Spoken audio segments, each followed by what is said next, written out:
Well, how to do all?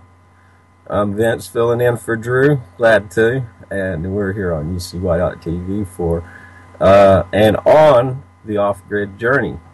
So, I had fun putting this together. We're going to follow it out. These are my notes. Land, food and water, shelter and clothing, and power. So we'll fill some of that in. Welcome everybody in chat. Desert Hawk, Maddie, and Captain, and Anons, and who else do I see there? Dal. Put your hand up if you want to say hi. So let's get over here and we'll start on the off-grid journey today.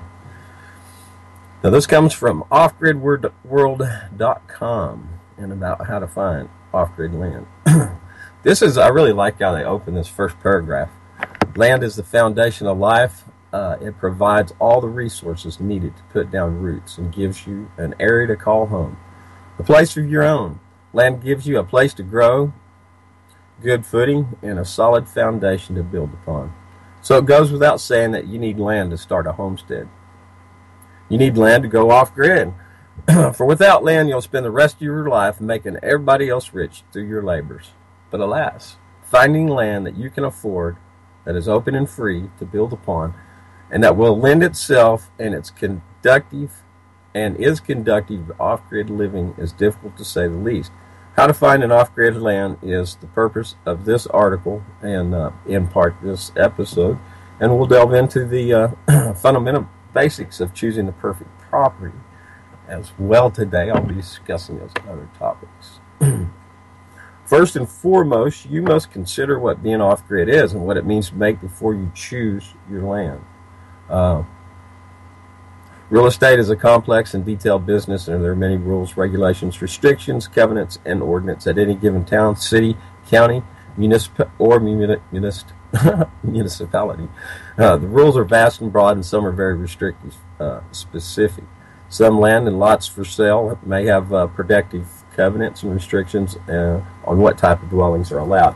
Some HOA even dictate what materials you're allowed to use to build your home, even down to what color and how your home looks. Not to mention that if there's a HOA, the likelihood that they'll allow you to have livestock on your land is almost nil, unless, of course, you live in an off-grid community.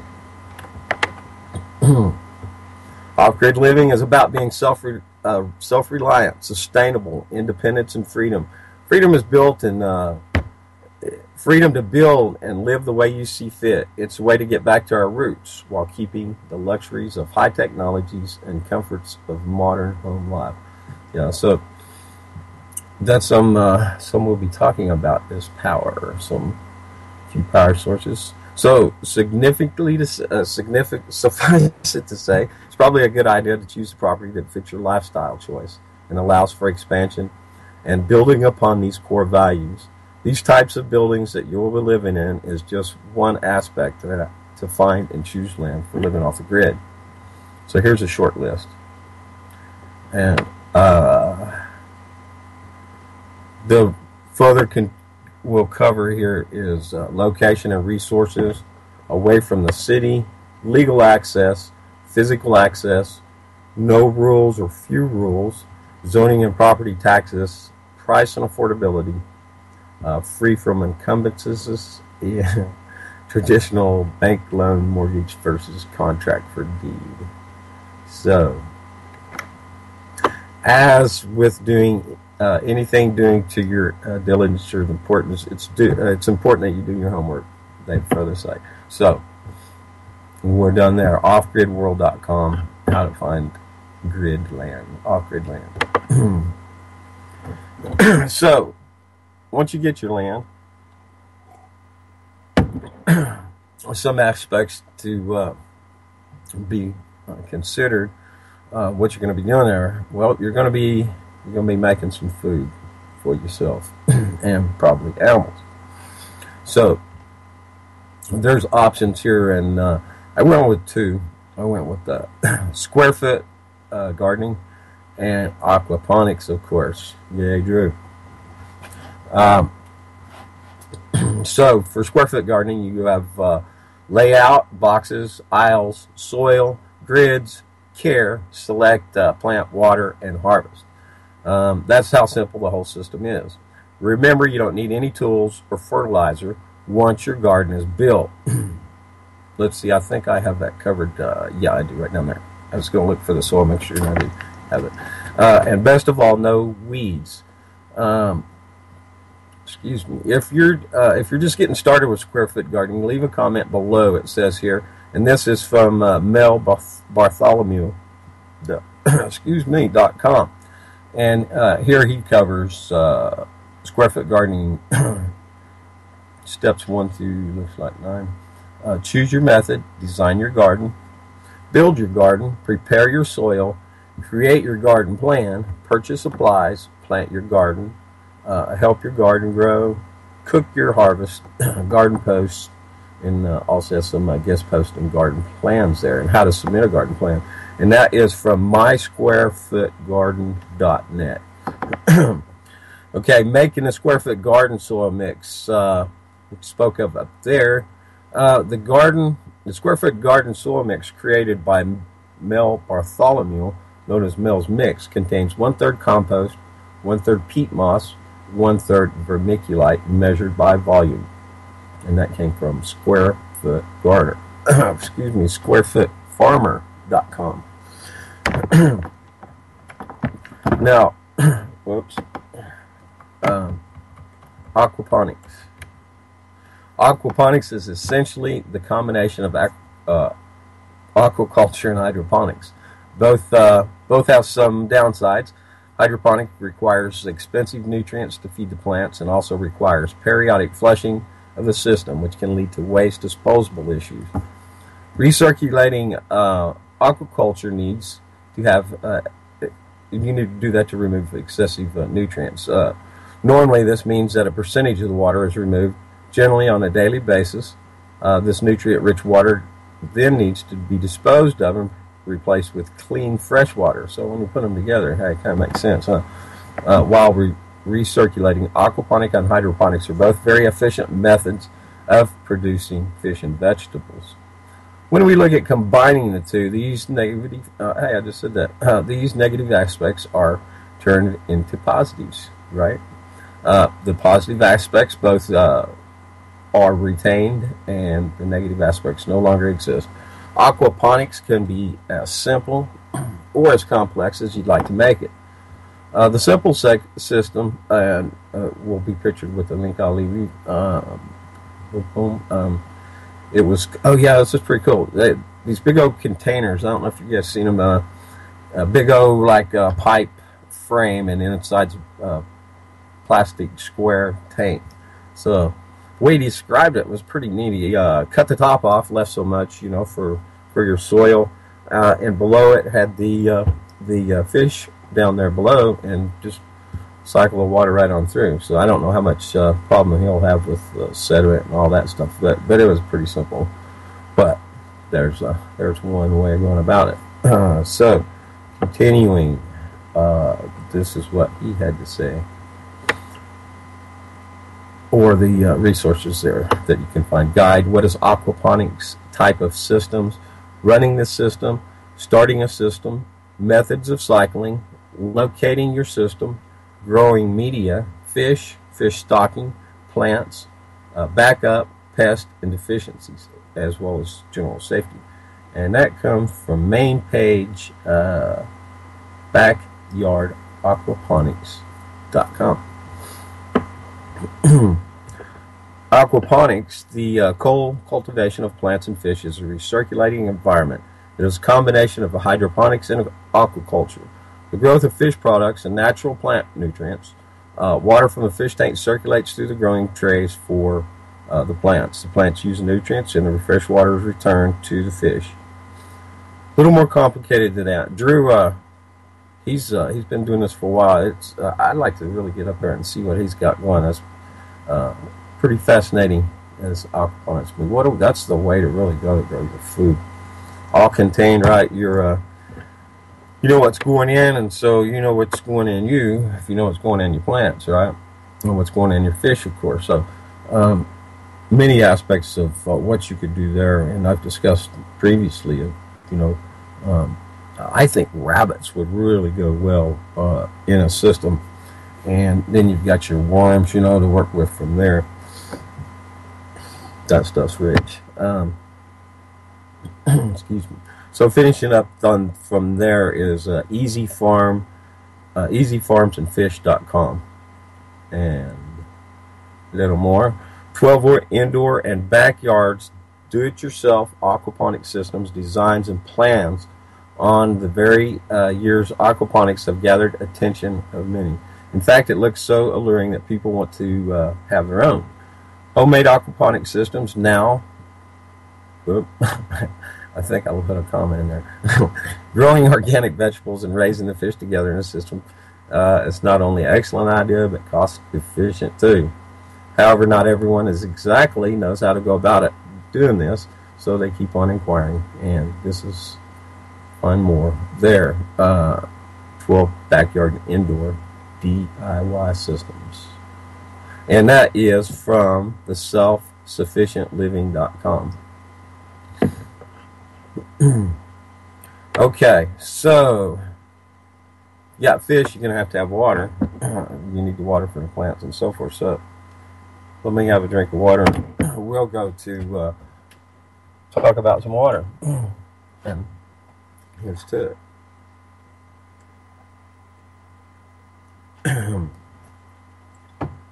Delicious. There was a cough button.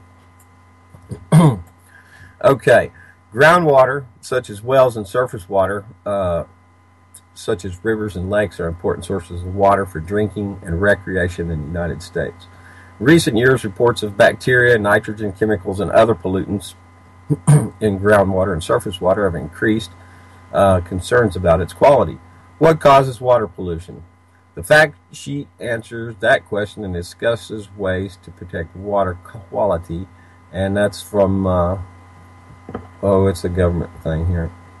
Let me just open it so that you can see exactly the address here. From www.cals.ncsu.edu. And that's the LPS Small Farms Fact Sheet Series, protecting your water on your small farm. Oh, you know what? I was going to open something along the way. I think I forgot. That was some from one of the sources that I read from that had some pretty cool stuff. Maybe I'll get back to it. Probably have to go back and look around and see what I missed. Okay. So I'll close that out. And back to excuse me. Types of wells. Digging a well by hand is becoming outdated today. I'm pretty sure it is pretty much outdated now, except for a few hardy souls. Would you want to do it? Modern wells are often more drilled by a truck mounted on a drill rig. Still, there are many ways to put in a well. Here are some of the common methods. Dug wells. Yeah, man, there's a lot of rock here, layer upon layer upon layer. But anyways, they pound wells are used to mostly around here. That just up and down, pam, pam, pam. You got a bit on it, and it turns a little bit, and it's cracking it, and then you feed water down, and you run a well bucket down, and you causing all that agitation to the water with the sediment in there, the sand and all, and the dirt that you pound, and so then you just lift it right on up out there, and draw it up with a well bucket, up and down, and repeatedly dropping water back down. So, man, let's talk about water's got me wanting more.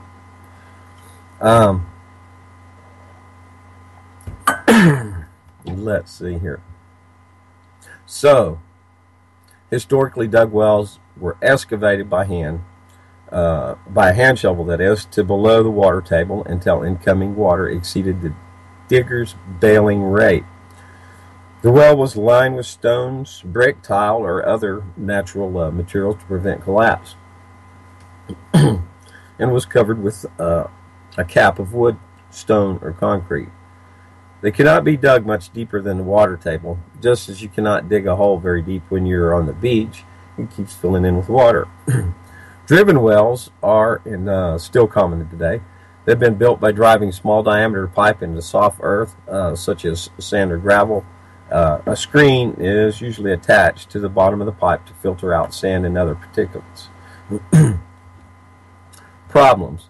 They can only tap shallow water, and because the source of the water is so close to the surface, contamination from surface pollutants can occur. Drilled wells. Most modern wells are drilled, which require a fairly complicated and expensive drilling rig. Drill rigs are mounted on big trucks. They use rotary drill bits that chew away at the rock, percussion bits that smash the rock, or if the ground is soft, larger augers. Drilled wells can be drilled more than 1,000 feet deep. Often a pump is placed at the bottom to push water to the surface. I don't know why you wouldn't want to. Oh, this all makes sense here. I was going to say I wouldn't know why you'd want to put a well in and not put a pump in, but so this comes from the USGS.gov. Often a pump is placed at the bottom to push water up to the surface. What would we do without government? Wow. Okay. Ponds, tanks, and lakes. What is a pond? Well, and the reason I ask is because some parts of the country, call things a little differently. A pond is a tank down in Texas. It's a pond up here in Arkansas, but actually a pond may not be a pond or a lake. So let me see if I can figure that out. What is a pond? What makes a pond different from a lake?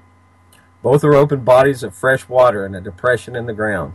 A pond is usually smaller and shallower than a lake because they are more shallow than lakes. That's not right, more shallow. Ponds have plants growing on the bottom of them from one side to the other. So according to them, a pond is shallow, but that's not necessarily true, or is it? So is a large pond actually a lake?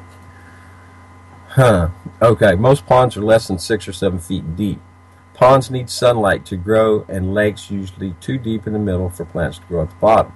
The temperature of the water in a pond is usually about the same at the top as the bottom, and it changes with the air temperatures. In really cold places, ponds can freeze solid top to bottom. That comes from nhptv.org. Nature Works. Discussing pond management. Education resources on proper management of ponds in the area of aquatic plants and algae, fisheries, pond structures, and water quality. I know Drew is hammered by regulations up there in northern Jefferson. Damn, boy, that's bad. Government regulations that really stops commerce, trade. Talk about free trade. Anything that they say is pretty much out backwards. So that's part of the draw too of being off grid is people's dissatisfaction with the way the system works. So okay, back to pond management. Educational resources on proper management of ponds in the areas of aquatic plants and algae, fisheries, pond structures, and water quality. Related content is the pond construction, maintenance and ecology, aquatic plants and algae, pond management, home study course, government agencies and permits, fisheries publications, pond frequently asked questions, list of pond consultants, barley straw, pond management resources, identifying and managing aquatic plant growth in ponds. There's videos, farm pond safety, and a PDF document with 60 KDs. And that comes from extension.psu.edu/natural resources/water/ponds. Water purification system. Many modern day water purification plants they use strong chemicals to treat water and let the effluent from the water run off into the river system, causing pollution. But did you know there is a much simpler and effective way of purifying water for household use? Whether it's your holiday camp or country house or a project at home, you can build a simple water purification system using natural materials. You will need charcoal. You can collect them from leftover coal from your barbecue. I would caution using any just out of the bag charcoal, personally, unless it's just some that all natural charcoal. But the rest of it's been processed, and you might get something left over. But anywho, so from your barbecue chimney or pieces of burnt wood from your holiday campsite. This must be written over in Jolly Old England, because I think they call it holidays over there. Small pebbles or stone chips washed. Fine grained sand, usually found at the riverbank or at your neighborhood park. What are you doing? I need some sand. You can't take sand from the park. Really? They must have nice parks in England. I'm assuming this is England. We'll see when we get to the bottom. Probably not. Anyways. Don't take sand from the park. Cats need the sand there, first of all. If it gives children something to do, they dig in the sand. Find a little Snicker bars. I gotta pop over here just say hi to you guys. Who all's back over here? Howdy in chat. So I'll probably lose my place. Potholes. Jack wants to know about potholes. The stoners of holes. That's right. Absolutely. So it is actually just past 4:20 somewhere over the Atlantic Ocean. So hats off for the 4:20 report over the Atlantic. Now then, where was I? If potholes rarely grow up to be ponds, from Anon, I think that might be him. I think ponds grow at higher elevations. Sandbox presents Sandbox Theater from Jax.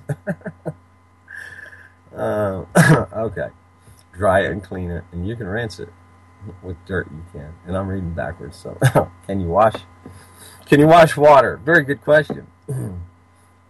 Oh, with dirt you can. It makes sense, Maddie. Yeah. Wait, cough button. Hey, I think I forgot. Okay, we're 5 minutes late now, but in salute to the Buzz Beaver and the 420 report. Oh, building fires, Mr. Cooper. Building fires, yes, sir. All right, let's get back over here where we was at. And yeah, we was lost in the wash, wasn't we? Okay, so I've ended up here about showerhead, and I'm kind of lost. Okay, I'll back up some then. Small pebbles and stone chips, washed and fine grained. Yeah, remember at the park? All right. So I guess this is what you might need to do the washing. A shower head, water pump for pumping the water, pipes, alum. What are we going to do with alum? Take some alum and green persimmon juice and you rub that up on top of your head. If you're bald, won't make any hair grow, but it'll sure draw your sideburns up. Pre-filter water collection tank, one filtration tank with the top open, and one collection tank. So this is what we're going to do. We're going to wash our water. Pre-filtration. Hold on, this one has no pre-filtration. If you use stream water, you can pump the water directly into the filtration tank. But if you're using groundwater, that might contain sediments. I think that should be that the water into pre-filtration tank. Wrap some alum in fine cotton cloth and keep it immersed in the water for at least 5 to 6 hours. This helps to precipitate the heavy sediments in your water. You will need about 25 to 300 grams for every 1,000 liters of water. About 4 liters to a gallon. Ain't it? Dadgum, these people in Europe. Oh, it comes from Panda. So I better not be talking too much smack here. Yeah, it comes from wwf.panda.org. Project Ideas, Water Purification. So yeah, being a propaganda panda here, you'll pop up. I better. Yeah, they're probably overseas. There's not a lot of pandas in America, you know. Most people don't realize that. Okay. Filtration. Did I read that? No. From the collection tank, pump water down to the shower. Let the shower water fall over. We can figure this out. We're going to wash it, right? Let the wash the water. No, wash through the rocks. Sway. That was Bruce Lee. So, okay, top layer. This we'll just figure out how to put it together. Top layer, charcoal pieces.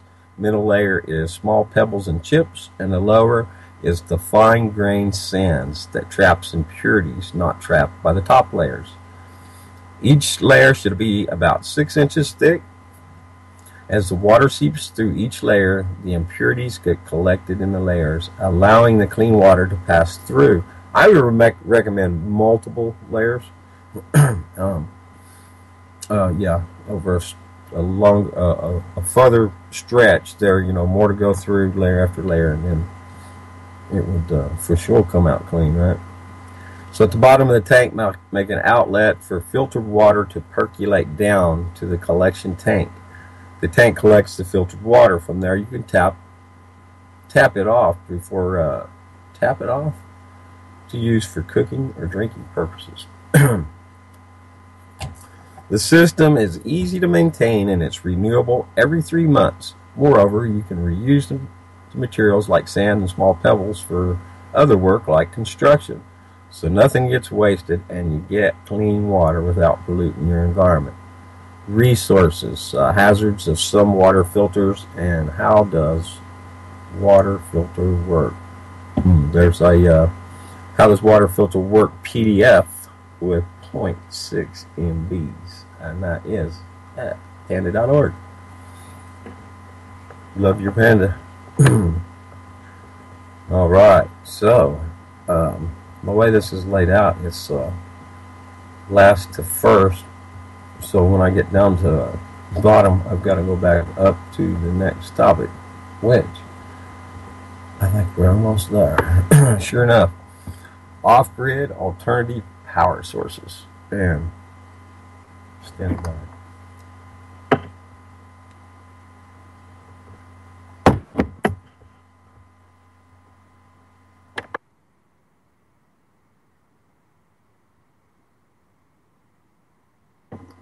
Okay, and I'm back. Off-grid alternative power sources. So, off-grid or standalone renewable energy systems. For many people, powering their get out of the way. For many people, powering their homes or small businesses using a small renewable energy system that is not connected to the electricity grid, called a standalone system, makes economic sense and appeals to their environmental values. That's a pretty big conversation right there about global warming and geoengineering and all that other stuff, which also brings to mind why a person should be, at least even if they're on grid, be also part off grid too. And the aquaponic system, I think, by far has got to be one of the most important systems you could get going to provide something clean for yourself. And I guess a proper system, you could drink that water coming out the other end of it with little to no further processing. All right.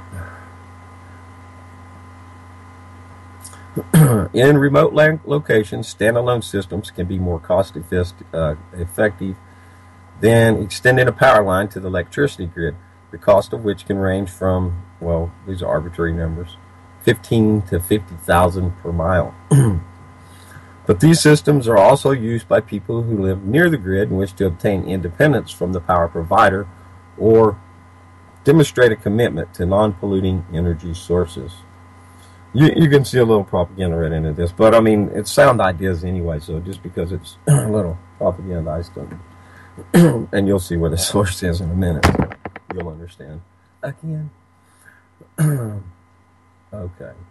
Well, successful standalone systems generally take advantage of a combination of techniques and technologies to generate reliable power, reduce costs, and minimize inconvenience. Some of these strategies include using fossil fuels or renewable hybrid systems and reducing the amount of electricity required to meet your needs. In addition to purchasing photovoltaic panels, a wind turbine, or a small hydropower system, you will need to invest in some additional equipment called balance of system. That you need to condition and safely transmit the electricity to the load that will use it. This equipment can include, and so we do end up getting some good information from this site. Batteries will be needed, included in this are, that is, batteries, charge controller, power conditioning equipment, safety equipment, meters, and instrumentation. That from energy.gov. Grid or standalone renewable. You know what? I found a really, if anybody wants to look at a lot of good place for a source here for, excuse me, you're going to pull a lot of information from right here, and this is from Pinterest, and I'm going to drop this over in the chat. Pinterest.com, Joseph A. Gallant, that's Gallant, /preppers off-grid homes alternative power sources /.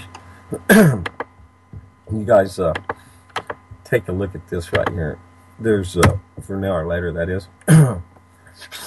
Lots and lots of good information right there for sure. So, I'll leave that open because I scrolled through there and I might go back and say a little more. Now, where am I? Okay. There I am. Oh, right here I am. Now, let's see. I meant to update this. This little list here I put together: generators, battery packs, solar, alternative energy products, the Stirling engine, gasifier, a motor generator combination that once you get the initial jump there, they power each other and produce some more. Yeah, I think that needs some electronics. I don't know how to do that, but I think that's a lot more involved there than just running them side by side with the same belt after you get it spinning from a battery. The floating water wheel, and really most, I think one of the big, what could be used in so many other combinations, but the rocket mass heater. Excuse me, and there is so many different variables on that, different construction methods. Different hoppers, and you can discuss the types of fuels.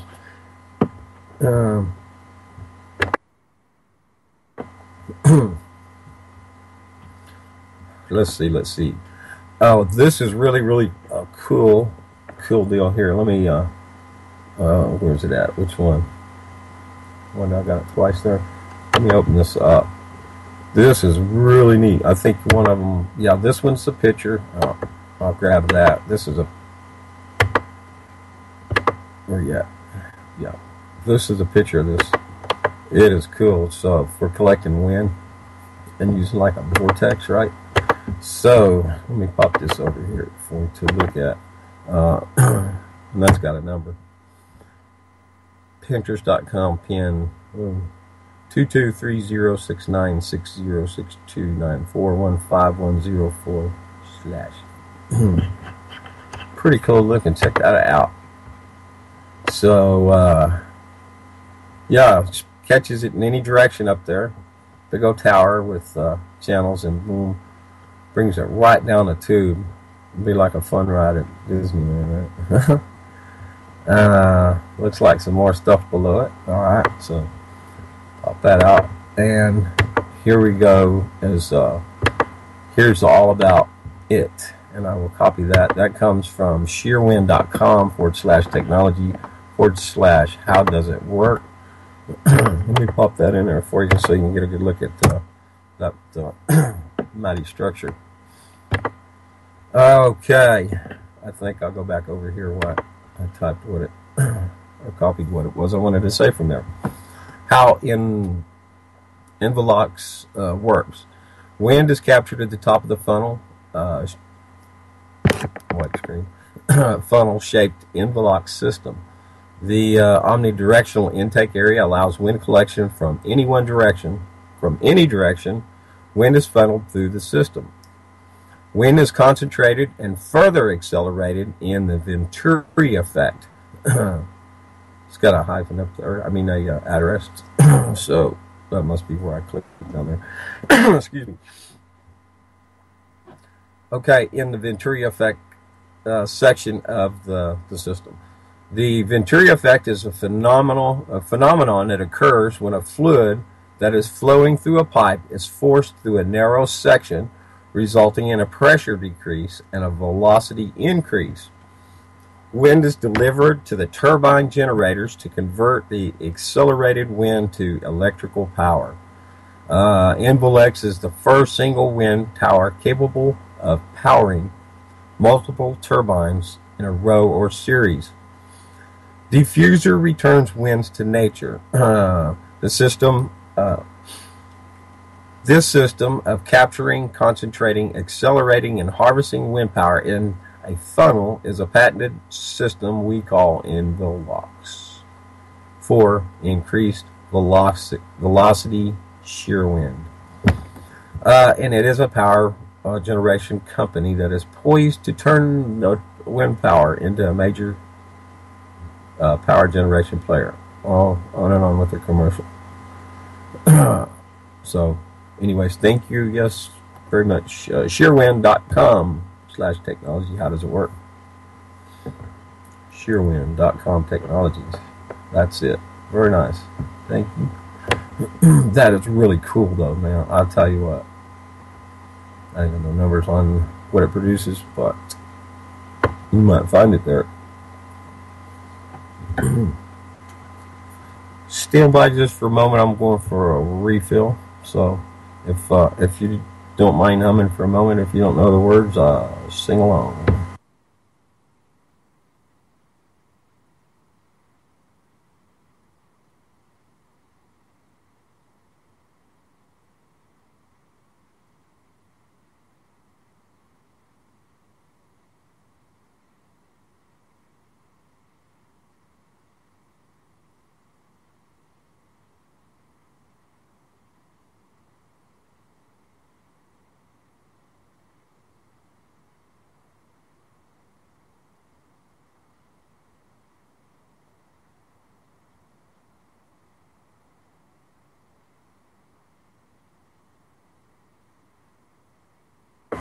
And I'm back. Thank you for waiting.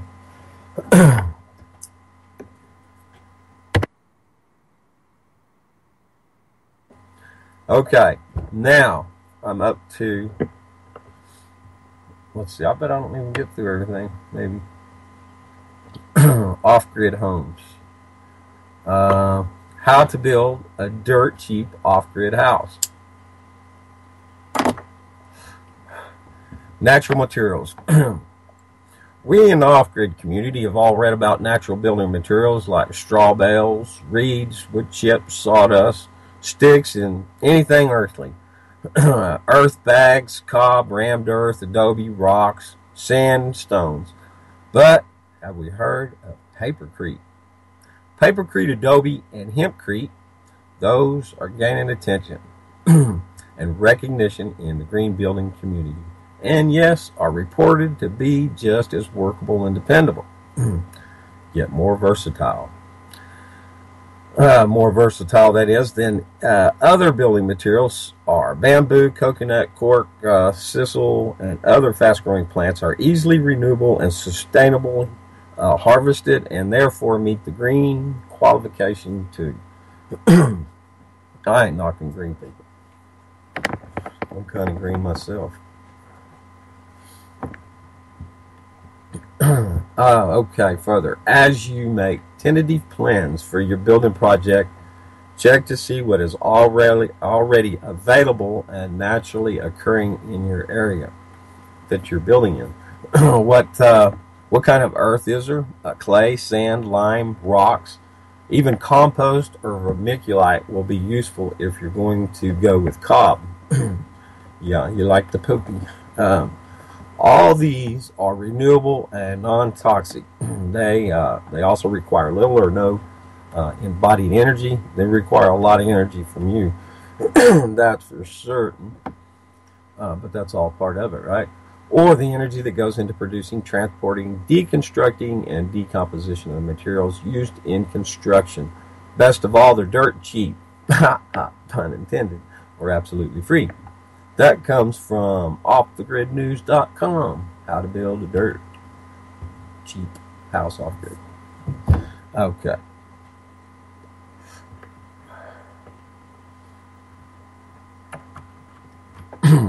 An off-grid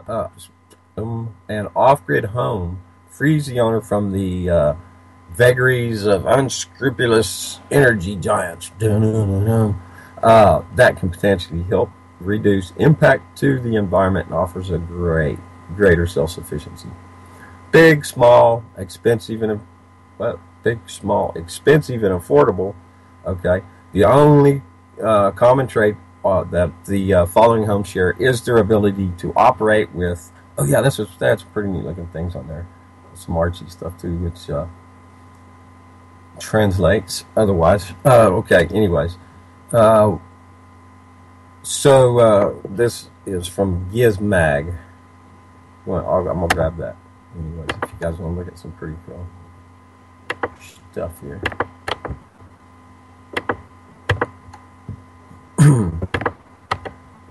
Boom.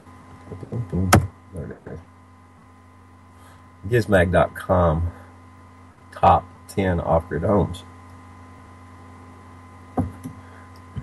And now, back to the program.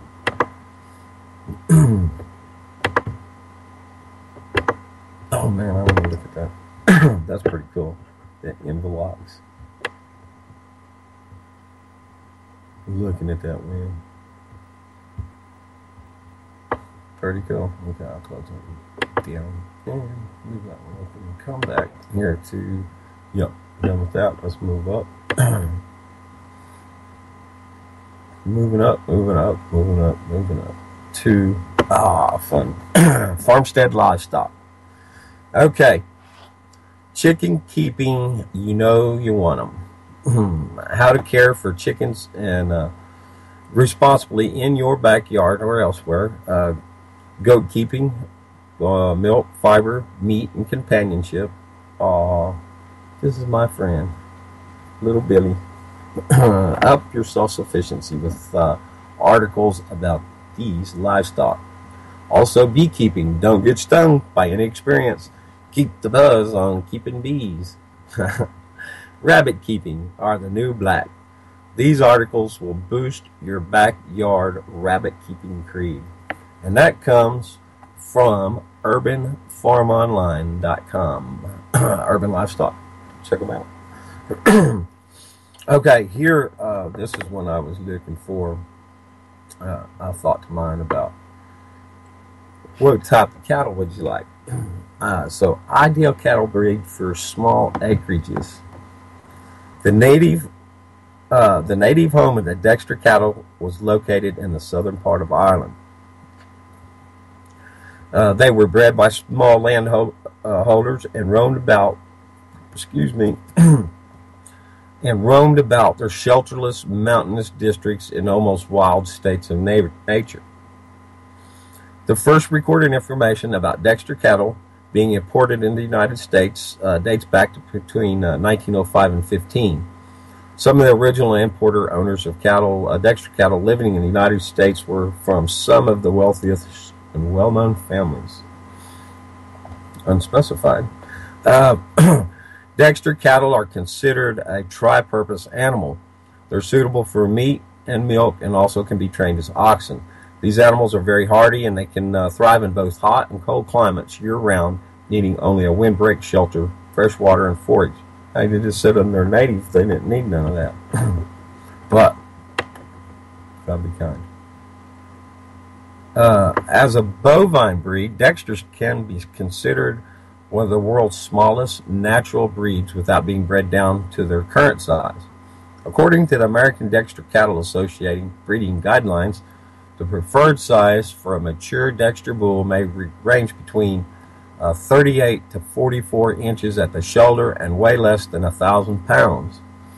The ideal 3-year-old Dexter cow measures between 36 and 42 inches at the shoulder and weighs less than 750 pounds, depending on environmental conditions and breeding genetics. The height and weight of Dexter cattle could vary from the preferred size guidelines. The Dexter cattle also can be of a long-legged or short-legged body structure.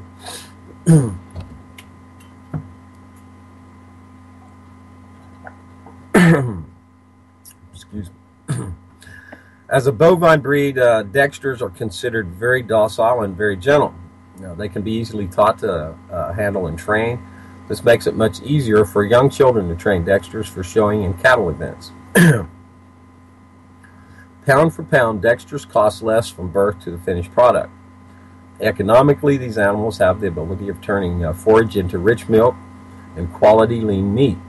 Dexters may be finished off either grass or grain. They mature in 18 to 24 months and result in smaller cuts of high quality lean meat, graded choice with little waste. The expected average yield is 50 to 60%. The beef is slightly darker red than other breeds. Proportions are also a smaller size, which benefits for a healthier eating style. Eat less. I did actually, last week I was reading about actual less calorie diet that really is, I guess, to stimulate you. So eat smaller portions and take a fast if you want. I'm moving pretty fast here myself. Where? With the size of Dexter cattle, fertility is high, and the majority of calves are born without assistance. Easiness of calving is a much desired trait within this breed. Dexter cattle come in 3 colors: black, dun, or red. They can also be horned or polled, and some people prefer to dehorn them. A milking cow can produce more milk in its weight than any other breed. The daily yield averages from 1 to 3 gallons per day. That's a lot. One small 3 is good. A good goat, you do good to get a good gallon. Some of them produce more than that, but others much less. By the way, so with butter fat content of 4 to 5%, yields of cream can be up to 1 quart per gallon and can be skimmed off and making butter or ice cream. With these unique overall traits, Dexter cattle are considered the perfect old-fashioned family cow. More information concerning Dexter cattle, please visit the American Dexter Cattle Association's website at www.dextercattle.org. And please visit Rick Seal's website at the W's and the TimberviewDexter.com, AmericanCattleman.com, Dexter Cattle Ideal. That's where you can find that. Okay, so other considerations. I rolled this into the clothing part here, and since you're coming off the animals with it, that's why I thought I'd include it here instead of back with shelter, clothing and shelter, but I included it here. And so what I chose to got a couple of items here to talk about. This one is spinning baby doll wool. So, and this comes from mylittlesheet.com, spinning baby wool, HTM. We might want to open that up. I know it's there. Oh, we're running out of time. Oh, but anyway. So these are pretty little old lambs there. I'll let me share. I'm looking for Mary Jane. Anybody seen my girlfriend, Mary Jane? She's lost her sheep. All right, and then I will read it from here. After washing, picking, carding, and possible dyeing of the wool, it is next spun into a single strand on my spinning wheel. Spinning wheel. First, I'd like to emphasize that there are probably as many ways to spin wool as there are spinners. Spinners, weavers of tales. Yet, when most spinners encounter this particular fiber, they find the need to adjust from their usual methods. Baby doll fibers tend to grab rather than slip past each other. This is a trait of baby doll south down fiber that may become an obstacle for even the most experienced spinner. You may hear, as I did when I first started spinning, that baby doll fiber is no good, or they are a meat breed, not a fiber breed. So nothing could be further from the truth. Historically, they were dual purpose. Their wool was highly prized in both Europe and America until the merino breed was imported and took over the market. And I'm assuming that merino is that typical sheep that we see everywhere. Back in the old range war days. Cattle herder, sheep herder. All right, baby doll southern duck wool is simply a unique wool, short, very elastic, and an incredible amount of loft. Hold on just a second. Hello, you're on the radio.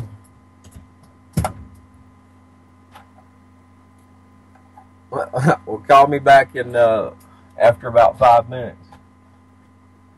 Bye. If what? Well, I don't know. We'll have to find it. I'll talk to you in a little bit.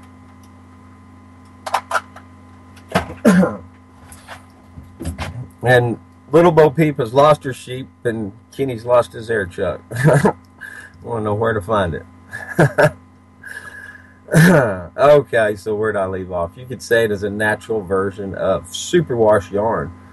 Oh, speaking of which, my sister made me some cool, well, I'm wearing them right now, actually. They're made with wool. It's like she knitted this huge stocking, right?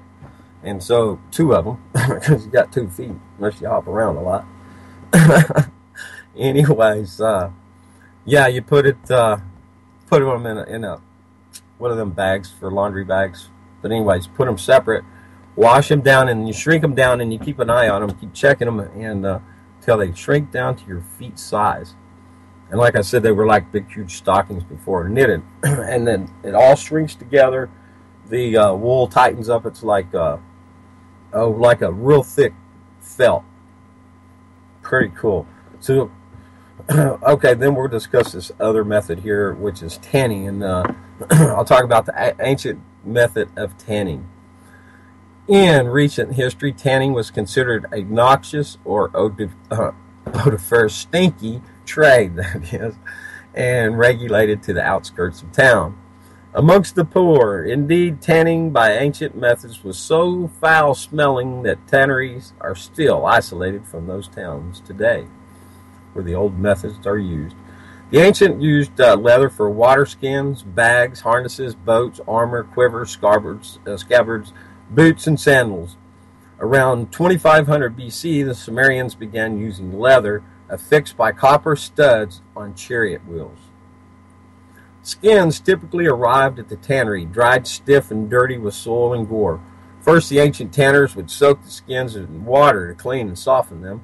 Then they would pound and scour the skin to remove any flesh and fat. Next, the tanner needed to remove the hair from the fibers from the skin. This was done by either soaking the skin in urine, painting it with an alkaline lime mixture, or simply letting the skin putrefy for several months, then dipping in a salt solution. After the hair fibers were loosened, the tanners scraped them off with a knife. Once the hair was removed, the tanners would bake the material, see below, by pounding dung into the skin or soaking the skin in a solution of animal brains, which there's a saying, an animal has just enough brains to tan its hide. A little double meaning there, if you'll think on it. Among the kinds of dung commonly used were that of dogs or pigeons. Here, boy, here, boy. Sit, Obo. The flying rat, the pigeon, yes, the feathered rat of the bird kingdom. Sometimes the dung were mixed with water in a large vat and prepared skins. We're going to run out. I'm going to make it through all the way. Well, I will here. Were kneaded into the dung until they were supple and but not too soft. Yup. You can only shit on the rug for so long. Then you got to scrape it. Scrape it off. So the amateur tanner might use his bare feet and skins the dung, and the kneading could last for 2 or 3 hours. Swim away. That comes from leathernet.com, tanning HTM. Running out at the top of the hour here. Stay tuned. Mr. Hal Anthony is next. We didn't get to what did we get next? You know what? Hey, I did. I finished. I got it all. How about that? So, we have Mr. Hal Anthony followed by Truth or Talk. Character Matters and All Power to the Positive and Live Free FM with Nathan Frazier tonight. Hopping over to chat. Say thanks, you guys. Jack Fox. Hey, up peace.